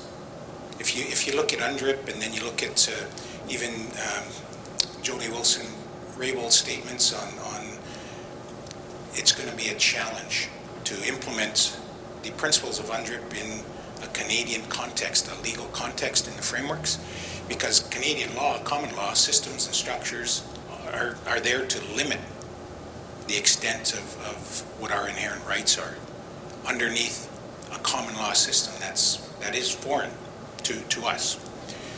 And we have to understand, like, our strength of claim is the same strength of claim as BC First Nations. We have title, underlying title to the lands. The doctrine of discovery, terra nullius, these doctrines that stripped us, where we're asserted sovereignty over. We still have the same strength of claim, not according to the Supreme Court of Canada in their rulings, though, but that's what we've been conditioned. Here's our strength of claim, here's our factors, here's our tests that Canadian courts have set out. But really, as nations, as Indigenous people with that inherent right, we're connected to our sacred territories, to our lands. We know the basis of that, and it's even south of the border in the U.S. So it's going to be a reconciliation exercise that is going to be attempted to be limited and continue to be limited. But I think as Indigenous people, we have to recognize, and we always have, each other's territories and rights, and we've had our disagreements over time, but we've coexisted in much more harmonious ways than the standard between the other people that now inhabit, that we've agreed to share the land. So the strength of our connection to the land is no different. It may be different natural laws, different relationships with the animal spirits and the rock spirits of the mountains, the rivers, the water spirit, but our way of life and connection and that is the strength of it is the same. And it's differing across the land because the land is different. And the places, the sacred places, they have maybe different meaning to us, different purpose. But the strength of that connection is the same.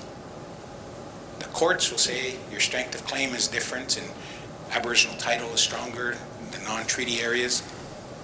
We disagree. If we're asserting our inherent right, our strength of claim is the same. So your brothers and sisters to the east haven't sold you out on making a bad deal.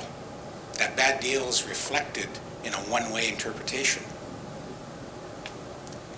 Our interpretation and the spirit and intent of that treaty is very different.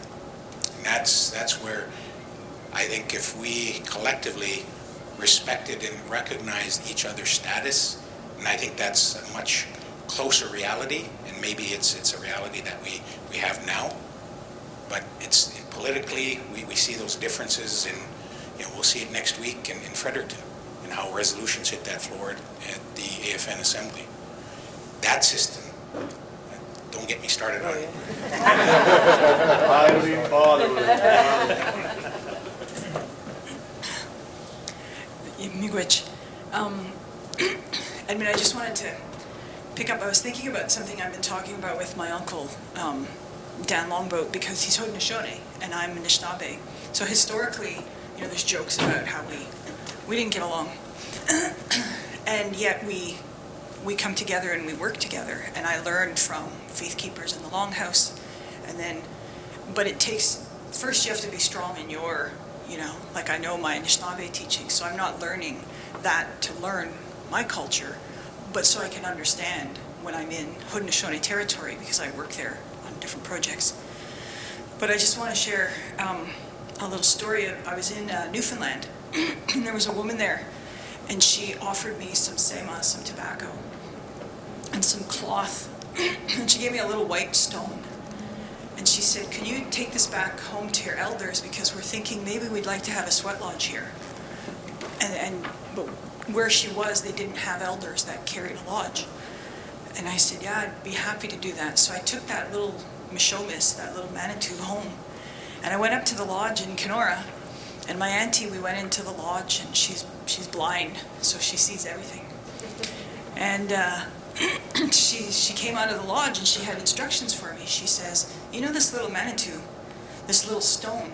I said, yeah. I said, she says that you have to take him home. That's a little Manitou, and he wants to go home. And I said, oh, okay. And she says, he comes from the place where they wear hats that look like volcanoes. And I said, volcano hats? And then I thought about the cedar hats of the West Coast peoples, and in her mind, they would look like a volcano. And I said, he wants to go home to the West Coast. And she says, that's where he's from. And so I said, okay, so he came from the East Coast, and now we're here. And so I called a friend of mine. I mentioned him earlier, Satsan in Sartlip. And I said, I'm coming that way in a couple of weeks, and I'm gonna bring somebody with me. And he said, okay. And I was in my hotel when I got out there, and my phone rang about 5 o'clock in the morning. It was Satsan, and he said, are you asking us for a ceremony? I said, yes. He says, because I woke up singing a new song. And I said, yeah, I have a little Manitou. I have a being here, and he wants to go home. And he says, okay, get ready. My wife and I are coming to get you. We have to do this before the sun comes up. We got to do this, we got to do that. And I said, okay. And so he came and got me, and they went and they collected a cedar bough, and we walked down to the beach in Sartlip, to the ocean. And they did a ceremony, and they put medicines on me, and then they put him, this little Manitou, on the cedar bough, and he went into the water. And they sang these beautiful songs. And his wife turned around, and she said to me, look, there's a little shell. And it was in the shape of a cedar hat. I have it at home, a tiny little shell. He gave you his hat, she said. And I keep that in a Mi'kmaq basket that I was gifted. I bet you're only basket makers. I know what that feels like. But you do make beautiful ash baskets. And so she said, you did good, she said to me. And I thought, I've never been so proud as a young person to have that Manitou go home. And we went up on the shore, and there were 4 eagles circling up top. 3 bald eagles and a golden eagle, I think. And we all started crying, the 3 of us, me and these 2 elders. And then we heard some Jaganash, some white people, and we said, okay, put your stuff away. We don't want to scare them. We're doing. And they came down the trail, and I looked up, and all the eagles were gone. And the elders looked at me and said they came to welcome him home. And how many nations does that story involve, right? And we all had the same, like what you were saying, it's different. Maybe it's Nakota, it's Shuswap, it's Lakota, it's Mi'kmaq, but that is what we were before people came here and told us that was bad or wrong or simple or whatever. And so I think about that in terms of cultural fluency, and I think that's one of the things that transitional governance has to bring back to us, is that we were so firm on such solid ground as whatever our nations were before contact, Anishinaabe. The Anishinaabe people were strong, but then we had, and so we could interact and we could learn and share, from each other. And the one thing, so I just wanted to share that story, because that helps me when I'm visiting other nations and trying to understand the protocols and trying to make sure that that people are patient with me, because I'm not going to know all your protocols and all your teachings. But hopefully I've been taught in a way, I've been apprenticed as a young person to be respectful. And that respect sometimes is, it's hard to practice in some situations.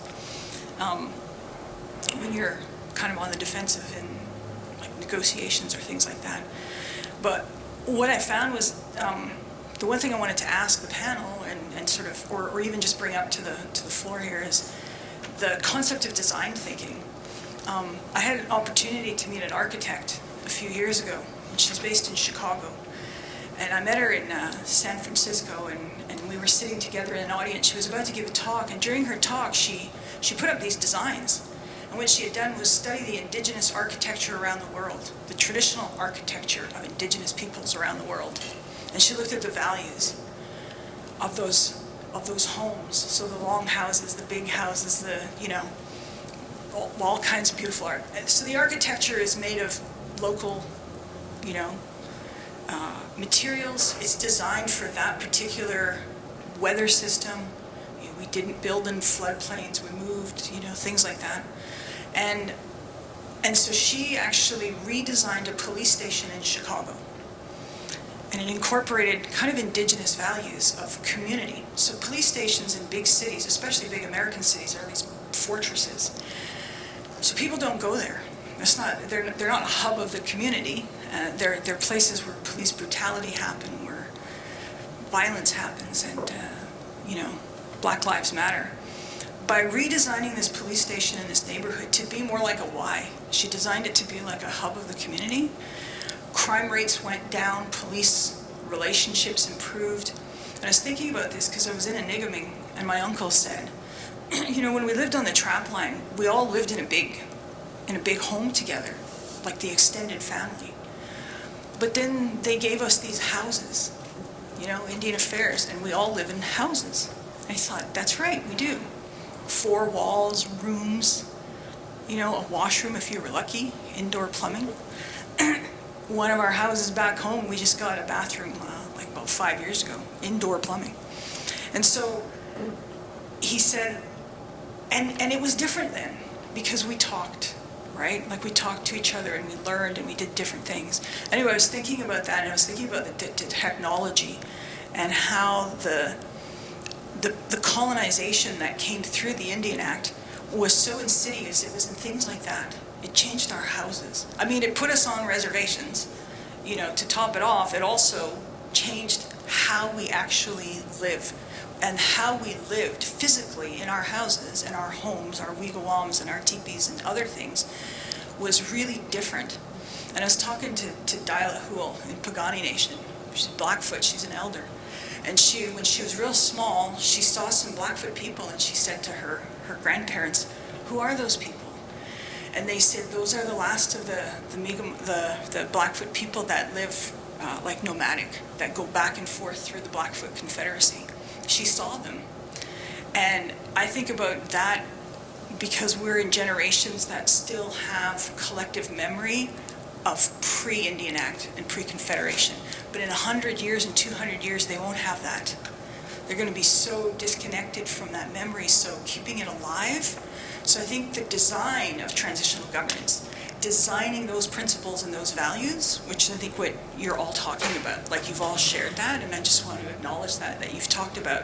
I mean, the fact Lil'wat's number one priority is language, that's really beautiful and inspiring, and that you're including in here in the cultural match, including the medicine people and the knowledge keepers, because right now that political system doesn't. Maybe they set up an elders council or something, but they don't actually go and ask in ceremony, and yet that's where so much of what we have to do comes from, right? That knowledge. So I I just wanted to thank you all for what you're doing, and it's a real honor to be a small part of what you're collectively doing for our peoples to, you know, go forward in a way that in 200 years, we're not just, you know, assimilated into this country, which is what's been attempted for so long.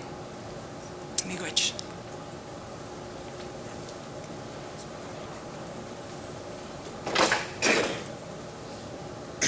Further questions, comments? Energy level low? Just the collective rights. That's one thing that the Canadian courts have recognized as unique, because common law and civil law systems focus on individual rights, and they recognize Indigenous rights, inherent rights, treaty rights, as unique collective rights. So there is one good thing that the Canadian courts have recognized, and I think that's collectivity as Indigenous people. We have those common ontologies, there's common principles, but they're different because the land is different in our territories, in our regions, and our relationship around us, therefore, is different. But the principles are the same, and it's just getting ourselves out of that thinking trap, or that mind trap of the conditioning of the Indian Act and everything else. So that's part of it, is through ceremony or conduct. So just wanted to add that collective interest is different, and it speaks to maybe some of the tribal council role. And we're flatter organizations from an organization design theory. We aren't hierarchies, and that's why we try to represent this structure in circles, because most of our 5 nations in our camps, we most had a center lodge, and that's when big decisions had to be made, or positions taken, or an issue, and maybe it was to deal with another nation, or settlers, or maybe internal conflict, how we would rebalance, and each had roles, and everyone had a chance to speak, had voice, but it's all from that common creator law and natural laws, and then how the camp conducted itself. We had these center lodges that were usually bigger and enough space for everybody to sit on the same level. We weren't higher. We didn't have hierarchies.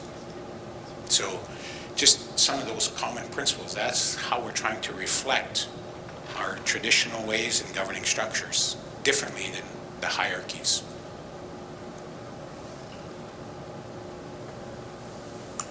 I just wanted to say thank you to the panel for all that they've shared about the just kind of tips and techniques, and talking with different folks throughout the last couple of days.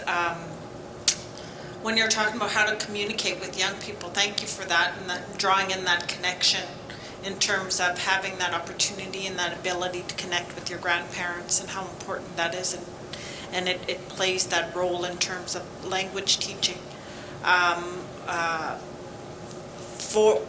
From what I've witnessed and seen in the last number of years within our Treaty 4 territory, especially within the Tribal Council District, there's a lot of the First Nations in the Tribal Council, and some of the entities and organizations have also begun recognizing, I think, the importance, and I think it has a lot to do with the time. A lot of our young people, I've heard some grandparents speak, non-Indigenous grandparents speak about their grandchildren coming and teaching them, because in Saskatchewan the teaching treaties is in the classrooms. It's mandatory in public and in Catholic schools. So they have Indigenous classes, Indigenous learning classes in our province, and so they're saying that their grandchildren are coming and teaching them things, and they're saying, let's go watch this, let's go participate, making it a little bit okay. For our own First Nations, for our own Indian kids, we are starting to see a lot more of that pride in the generation. So in my generation, my parents' generation, you grew up with shame.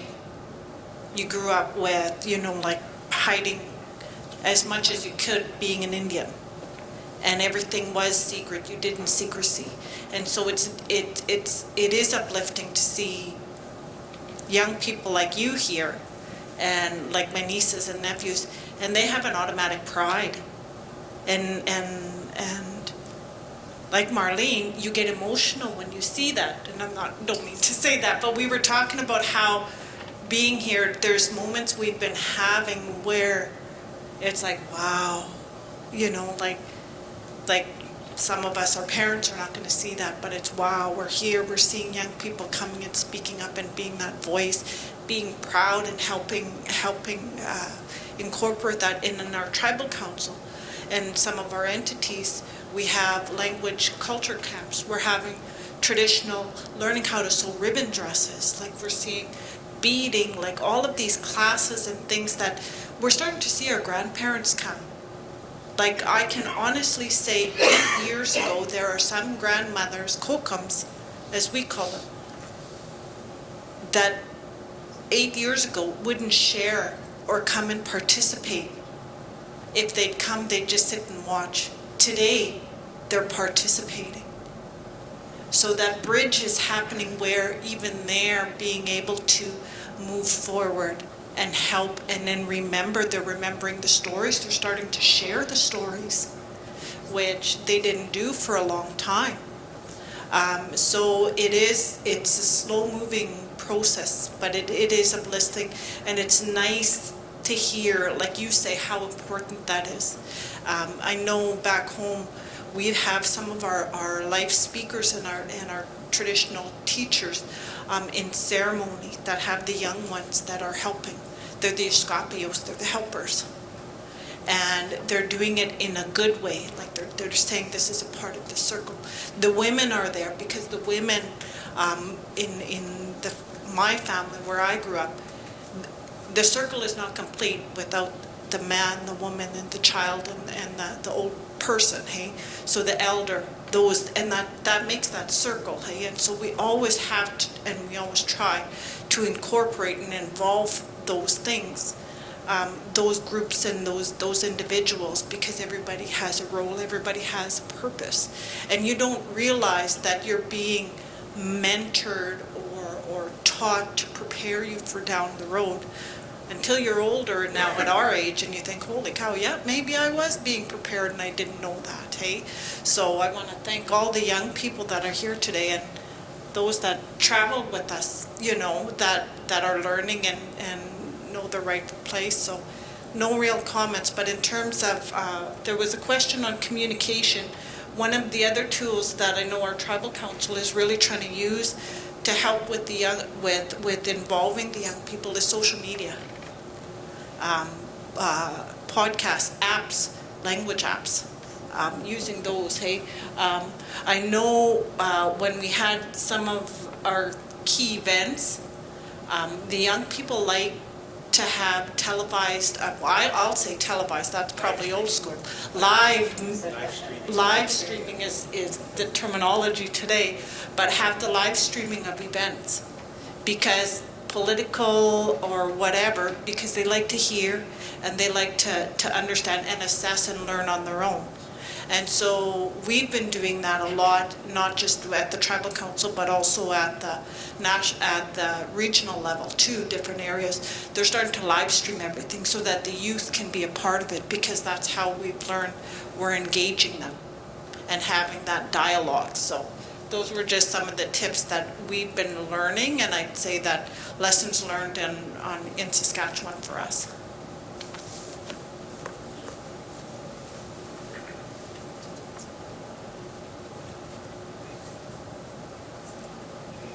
Any other comments, questions?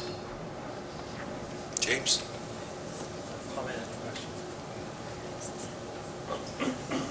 I've got a comment and a question, maybe a bit of a story first. In Saskatchewan,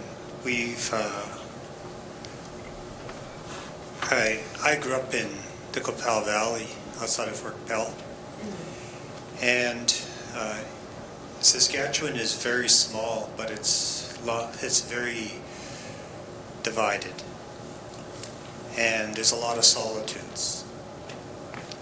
And that has kept people apart. And I think some of the Indian Act is part of that enforced separation that has kept people apart. But so is the justice system. I think Edmund was touching on that. And when he was talking about the justice system, I couldn't help but think about Colton Boushie and the Gerald Stanley acquittal.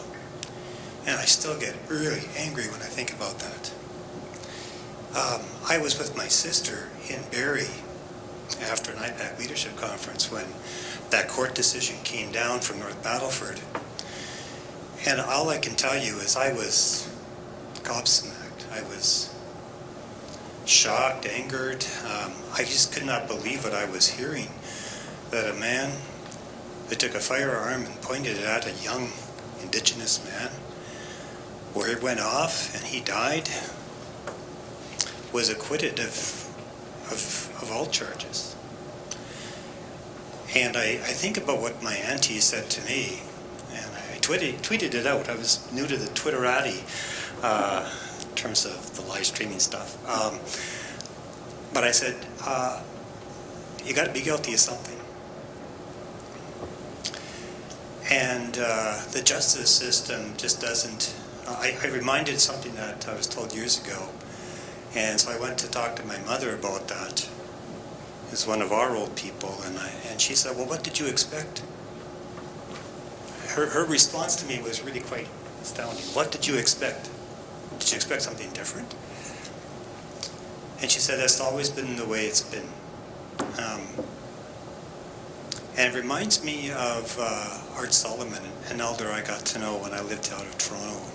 And he used to call it the just us system. The just us system, right? So that was his way of framing that whole legal system, that it wasn't really serving us well. And yet the principle of justice, and what that word might mean in Nehiwin, or Nishnabewin, or what it might mean in Lillooet, what it might mean among Mi'kmaq, I think is found in the roots of those, that language and those teachings. But to me, it goes back to that relational context that Edmund's referred to about being in right relationship. And it reminds me of that principle of Alkotuin, that we are related, that no one's meant to be left behind. That there's room at the table. Like it goes back almost to the one story about treaty, about the spoon treaty, the one bowl. So when we're in conflict, or we're dealing with conflict in our own communities and our own families, how do we, in your opinion, in terms of moving towards the inherent right, I'd like to know how are we going to change that experience of that justice system that doesn't serve us to one that serves us. And it's not directed to any one person, but it's a question I've been having on my mind and on my heart.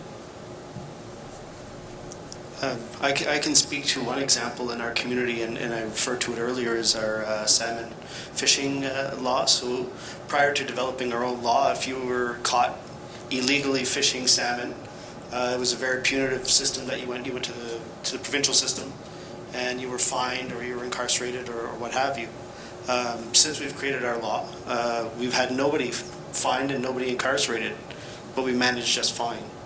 And the way it's done is it's internal, right, where the conflict is managed on the river or it's managed on the shore, but it's pretty civil in relation. Say, you stepped out of bounds. You did something you weren't supposed to do.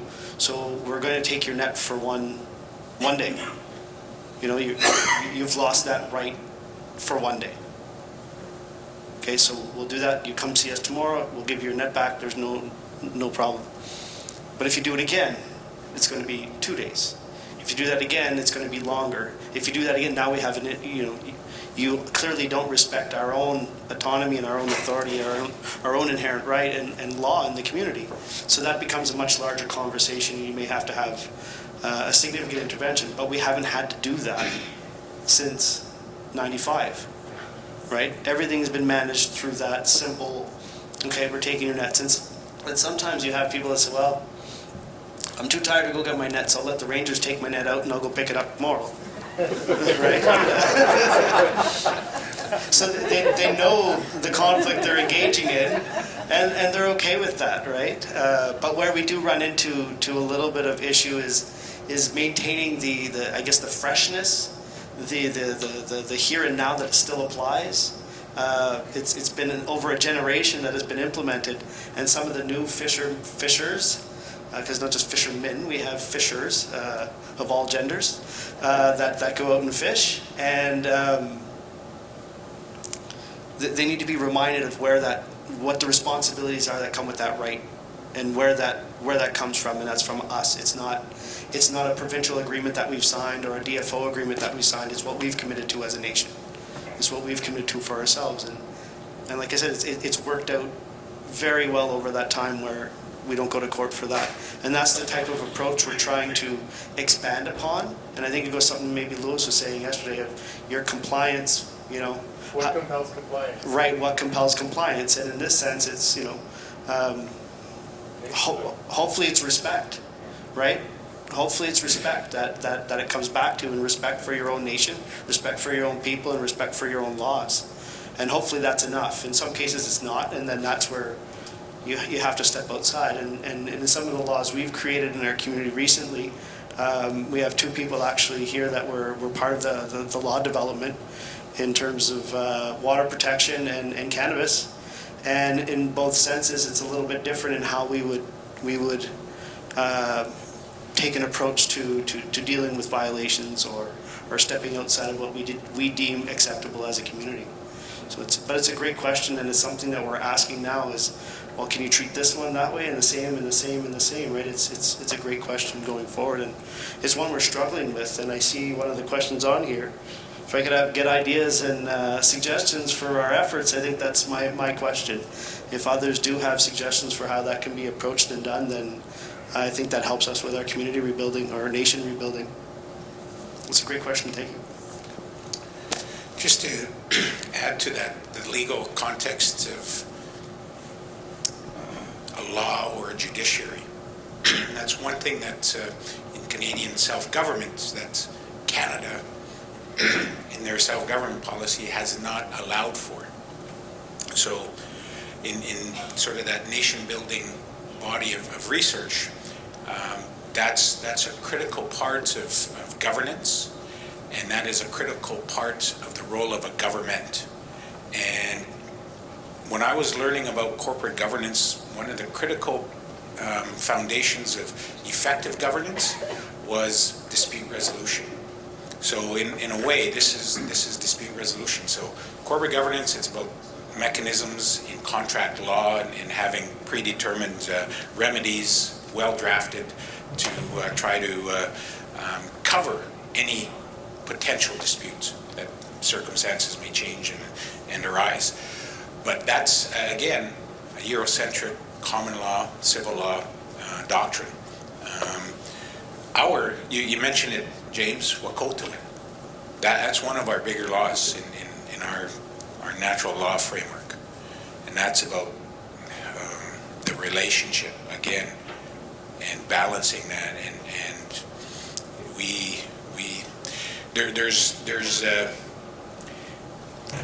trying to explain the concept adequately, and I'm not able to. But it's not about necessarily the punishment. It's about the obligation and what you have to do. So in Eurocentric legal frameworks, there's restitution. So it's like restitution.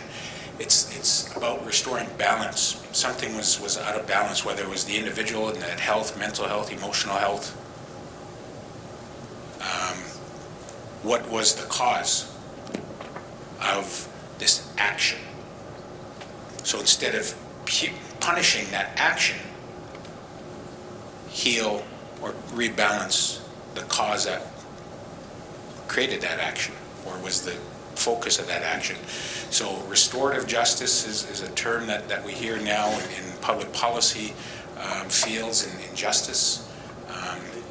Healing versus corrections is some of that context.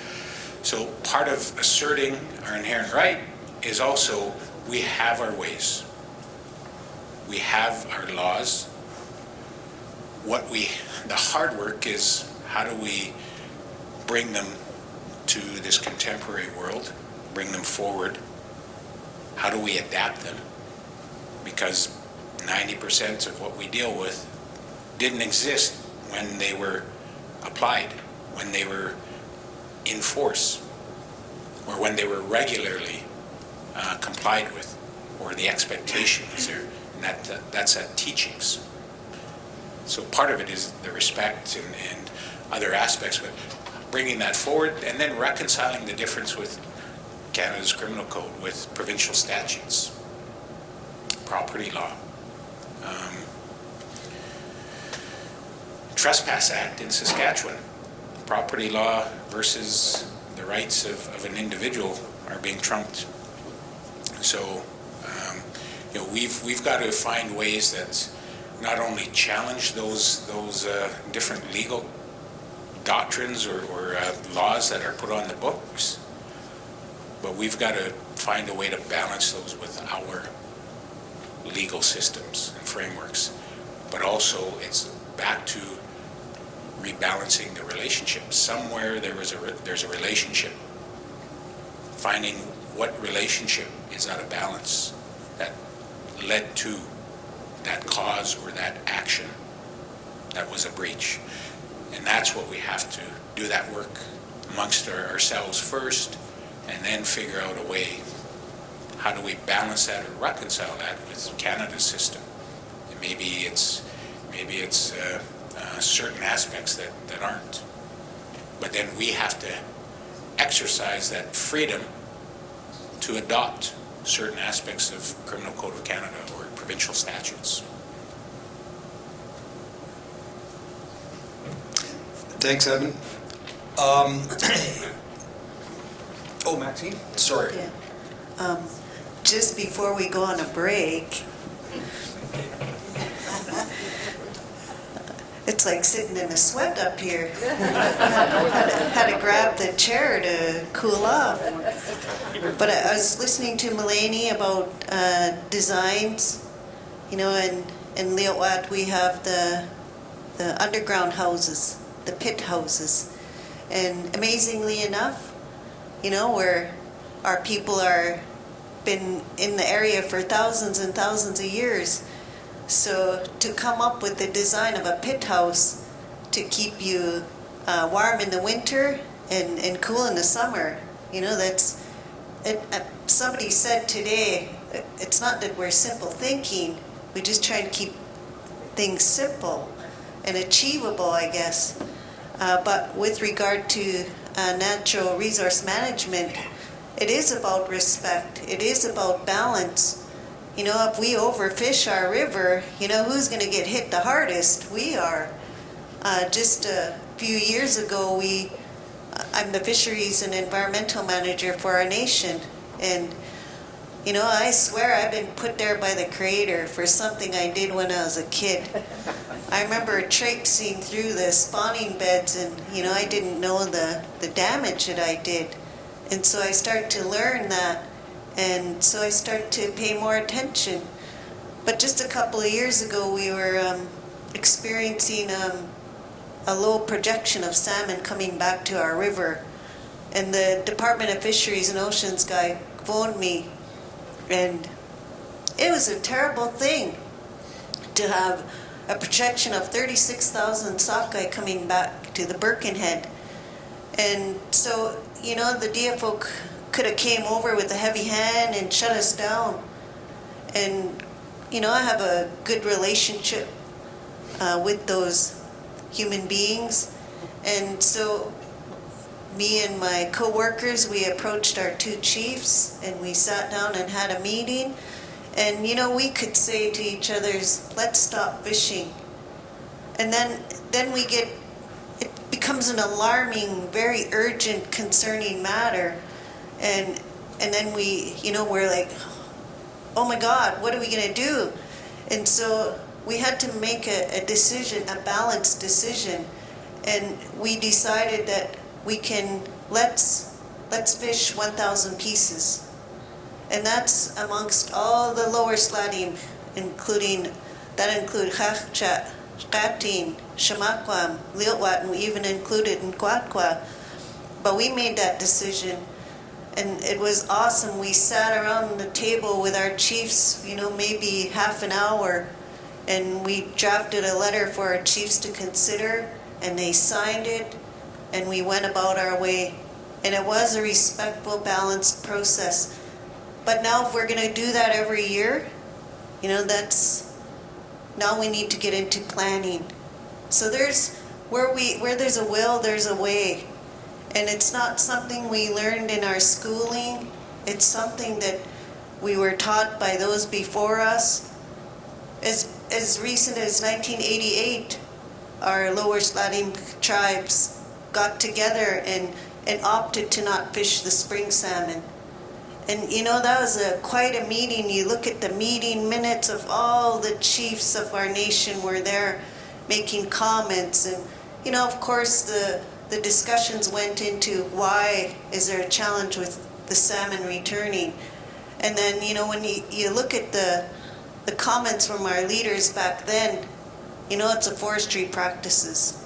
And you hear those same things today, and you actually hear that, those are indeed the impacts.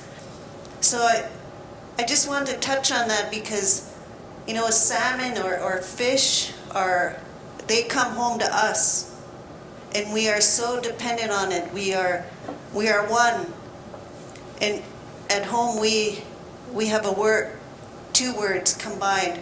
We are the Ukhwa Miuch Timiuch. We are one with the land.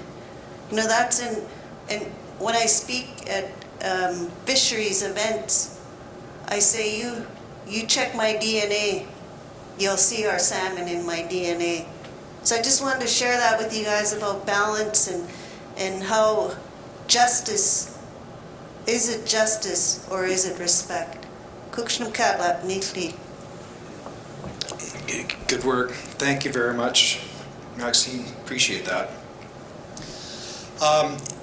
It's break time.